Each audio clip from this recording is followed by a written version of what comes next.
जिसका लक्ष्य रख करके आए थे मनुष्य होकर, वो तो भुला दिया। नाम जपन क्यों छोड़ दिया, नाम जपन, नाम जपन क्यों छोड़ दिया, नाम लोभन छोड़ा, झूठन छोड़ा,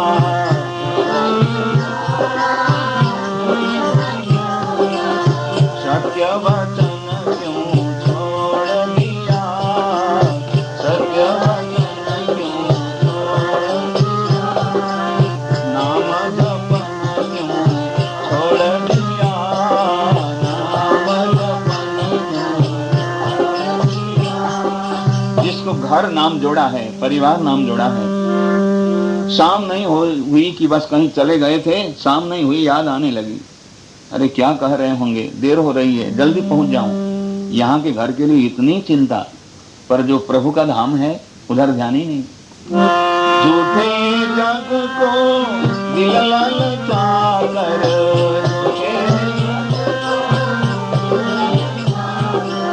असल वतन क्यों छोड़ दिया, असल वतन क्यों छोड़ दिया, नाम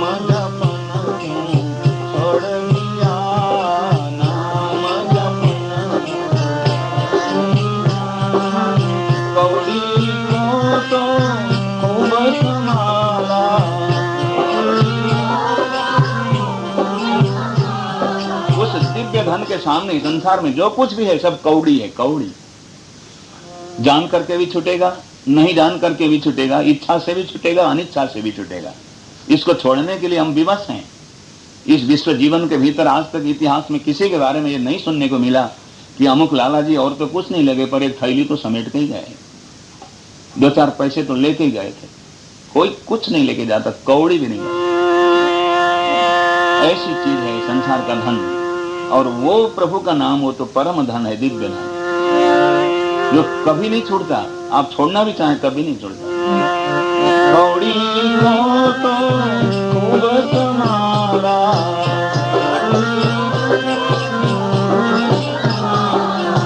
लाल रतन क्यों छोड़ दिया, लाल रतन नाम जपन क्यों छोड़ दिया, नाम जपन हाल सहित भगवान भरोसे,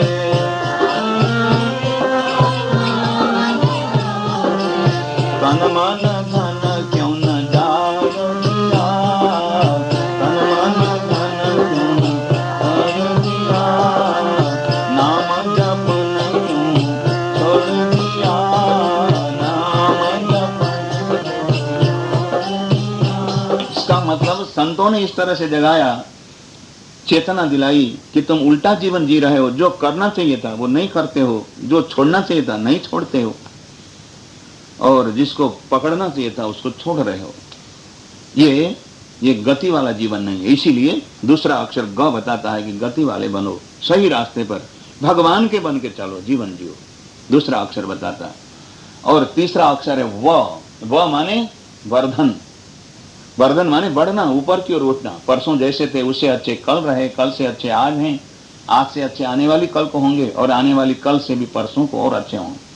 उत्तरोत्तर अच्छे और अच्छे, अच्छाई की ओर आगे बढ़ना, ये वर्धन है। भागवत का तीसरा अक्षर जो नाम से जुड़ा हुआ है, भाग, इसका नाम है वर्धन। ये वर्धन का प्रसाद जिसको मिला हुआ है, भागवत का रसास्वादन करने के बाद वर्धन का प्रसाद जिस आत्मा को मिला है, वो आत्मा अगर जाकर के जाट कुल में पैदा हो तो धन्ना जाट बन के निकल जाएगी। उसको जाति, कुल, बंधन कुछ नहीं छू सकेगा। वो तो भगवत प्रसाद प्राप्त आत्मा है, वो कहीं भी जन्म ले ले वो दिव्य बन करके निकल ही जाती है। जिसको ये वर्धन का प्रसाद मिला हुआ, भागवत का रस मिला हुआ है, वो अगर चमार कुल में जाके पैदा हो तो भक्त शिरोमणि हरिदास बन करके निकल जाएगा। और इसी प्रकार अगर कोई वर्धन प्रसाद प्राप्त आत्मा कसाई कुल में जाके पैदा हो तो सदना कसाई बन करके, भक्त शिरोमणि बन करके निकल जाएगा। कोई कुल, कोई जाति का, कोई वंश का बंधन उसको घेर नहीं सकता, जिसको भगवत प्रसाद प्राप्त है, भागवत का रस मिल चुका। इसलिए तीसरा अक्षर वह बताता है वर्धन, जो साधना में लगा, भाव मिला, गति मिली और इस प्रकार से आगे बढ़ने का सौभाग्य मिला, उसको वर्धन मिल जाता। वो ऊपर उठेगा, अपने को उठाएगा, ऊपर की ओर ले जाएगा, भगवत धाम तक दिला देगा, अपना सच्चा कल्याण करने वाला बन जाएगा।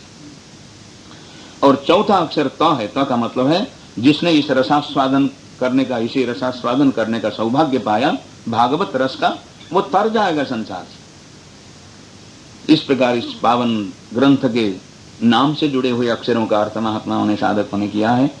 और वेद व्यास जी कह रहे हैं इस पावन ग्रंथ के भीतर जो धर्म प्रतिपादित है वो छल कपटों से परे, धर्म प्रोज्जित कई तबोत्र परमः निर्मत्सराणाम सताम,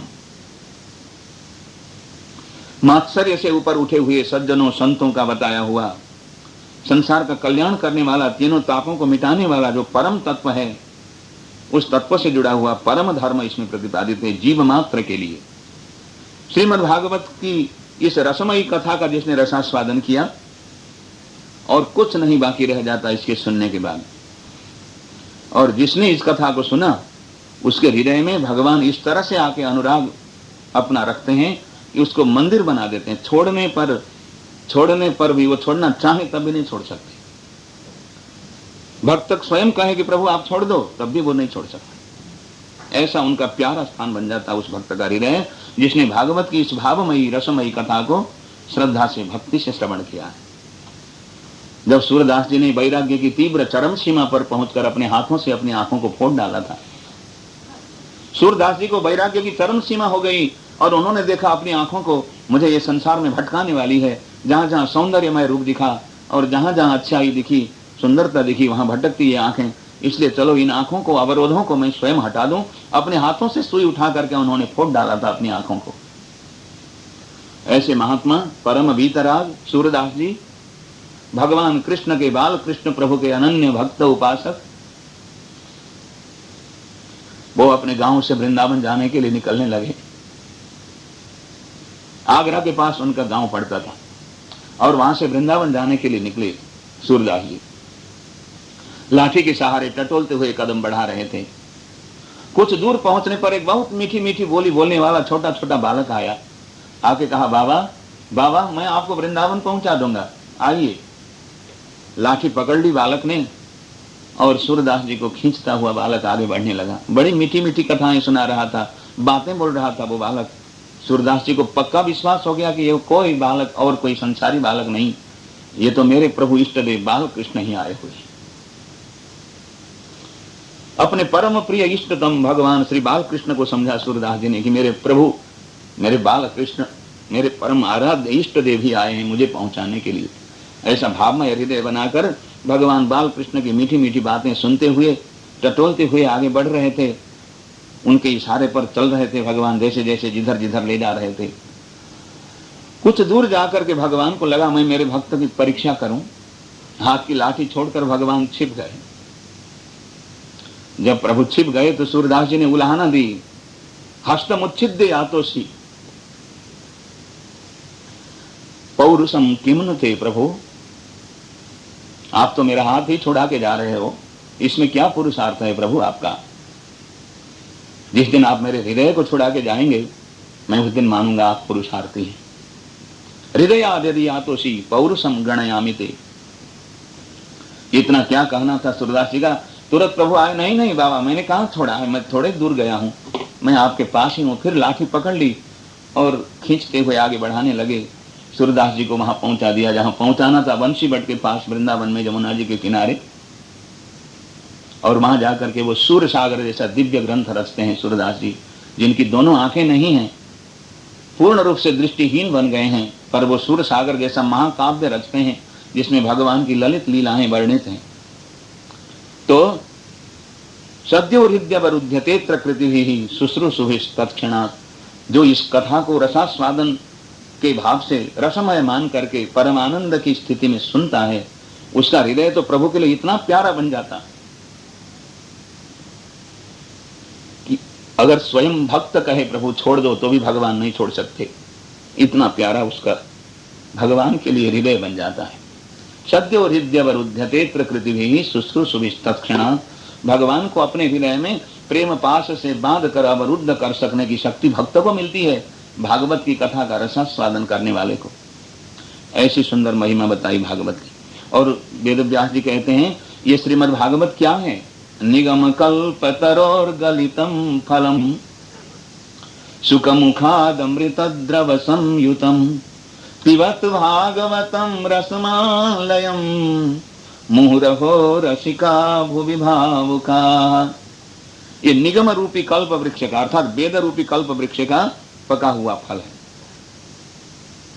संपूर्ण वेद वृक्ष कल्प वृक्ष है और उसका पका हुआ फल भागवत है। प्रकृति का नियम है कि किसी भी वृक्ष में अगर फल लगे हैं, उन फलों में से सबसे अच्छा मीठा फल कौन है, स्वादिष्ट फल, ऐसा परख ना हो तो जिस फल को सबसे पहले सुगा जाकर के चुगे, शुक नाम का पक्षी, वो सबसे मीठा और रसास्वाद से परिपूर्ण फल होगा। ये प्रकृति का सनातन नियम है। ऐसे ही इस पावन वेद रूपी कल्प वृक्ष के पके हुए फल स्वरूप भागवत को भी परमहंस शिरोमणि व्यासनंदन श्री सुखदेव स्वामी ने पहले पहले रसास्वादन किया है। इसलिए सुखमुखात अमृत द्रव संयुतम, इसमें अमृत के कण मिल गए। और इस श्रीमद् भागवत को वेद व्यास जी ने ऐसा नहीं कहा सुनो, सुनो नहीं कहा, शृणुत भागवतम रसमालयम नहीं कहा पिबत भागवतम रसमालयम। जहां पीने वाले श्रोता मिल जाए ना, एक एक शब्द न छूटे, एक एक अध्याय न छूटे, एक एक श्लोक न छूटे, हम पूर्ण रूप से भागवत के अनुष्ठान में रह रहे हैं तो सब आद्योपांत सुने, ऐसी भावना वाले श्रोता जहां मिलते हैं, पीने वाले, पान करने वाले, पिबत भागवतम रसमालयम मुहुरहो रसिका भुवि भावुका। जगत गुरु व्यास जी बता रहे हैं कि श्रीमद् भागवत को पीना है, सुनना नहीं।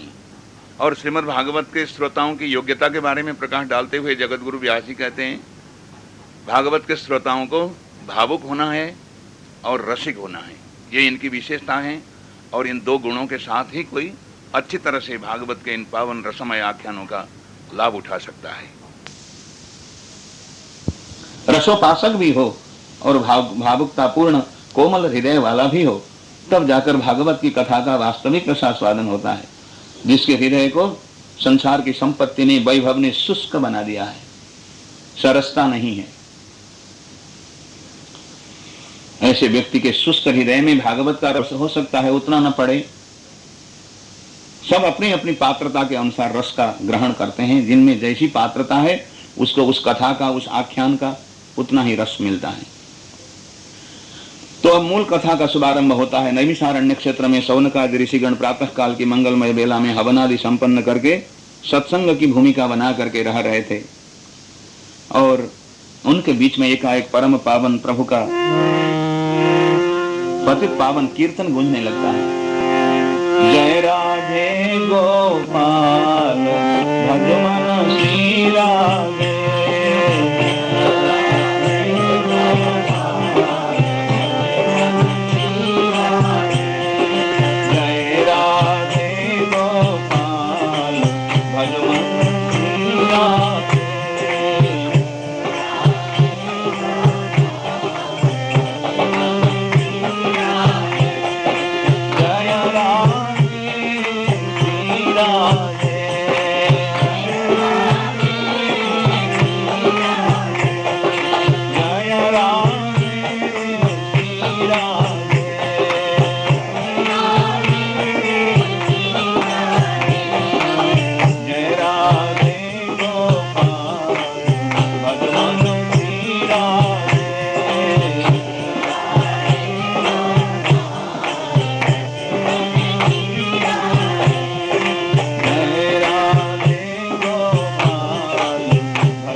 भगवान की। ऐसे कीर्तन गाते सूत जी महापौराणिक जी आते हैं और शौनकादि ऋषिगण उसी प्रकार प्रश्न करते हैं सूत जी से, जैसे पहले महात्म्य की कथा में आया था ऐसे ही प्रश्न यहाँ भी होते हैं। और इस प्रश्न में एक विशेषता वो जोड़ते हैं कलिजुग के प्रकोपों से बचने का उपाय, भगवत भक्ति का अवलंबन।